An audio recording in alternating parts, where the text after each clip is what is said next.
क्योंकि जो बंगाल का हर एक बंदा और हर एक जो इंसान है, जो ममता दीदी है, वो बहुत ख्याल रखती है। मैंने दरअसल मैं उनको एक लाइनस की तरह देखता हूँ। मैंने जंगल में शेरनी को देखा है, किस तरह से वो अपने बच्चों की हिफाजत करती है, कितना एग्रेसिव होती है और कितना प्यार से उनके साथ रहती है। मैंने जब उनको नज़दीक से देखा तो ये चीज़ उनके अंदर देखी है कि बंगाल के जितने भी फैमिली मेम्बर्स और जितने भी लोग हैं, वो अपने लोगों को अपने बच्चों की तरह रखती है और हमेशा उनकी मुश्किल टाइम में वो वहाँ पर खड़ी होती है। और जब एग्रेसिव होना है तो वो अपने लोगों के लिए एग्रेसिव होती है। तो ये एक बहुत बड़ी निशानी है कि वो अपनी जो बंगाल के लोगों को अपनी फैमिली की तरह ट्रीट करती है और एक लाइनस की तरह उनकी हिफाजत करती है।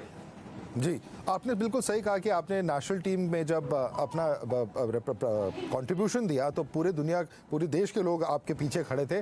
लेकिन एक सवाल मैं आपसे ये ज़रूर पूछना चाहूँगा, क्योंकि आप ही ने कहा है कि गुजरात आपकी जन्मभूमि है और वेस्ट बंगाल आपकी कर्म भूमि है। लेकिन सवाल ये लोग ज़रूर जानना चाहेंगे कि आपने बंगाल और टीएमसी ही क्यों चुना? देखिए, सबसे पहले मैं आपको ये कह दूं कि पॉलिटिक्स में आना मेरा कोई सपना था नहीं और मैं उसके पीछे कभी गया नहीं हूँ। ये चीज़ जो है, मैं आगे भी कहा हूँ कि जब मैं श्रीलंका जाने के लिए रेडी हो रहा था तो अभिषेक बनर्जी और ममता दीदी की ऑफिस से एक दो लड़के हमारे पास आए थे और ये ऑफ़र रखी, थ्रू कहीं से कनेक्ट करके आए थे। और मैं बॉम्बे में ही था उस दिन और वो लड़के भी बॉम्बे में ही थे।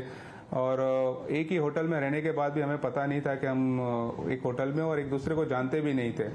तो वहाँ से ये बात शुरू हुई और फिर एक बहुत बड़े सुपरस्टार है, उनसे कोऑर्डिनेट हुआ। उन्होंने भी कन्विंस किया कि भाई आप ये काम करो, आपके लिए बहुत अच्छा होगा, आप लोगों के लिए काम कर सकोगे। एक दफ़ा ऐसा भी हुआ था कि हम लोगों ने मना कर दिया कि हम ये इलेक्शन नहीं लड़ेंगे और मैं श्रीलंका चला गया था खेलने के लिए और फिर वहाँ से मैं 10 तारीख को वापस भी आया था।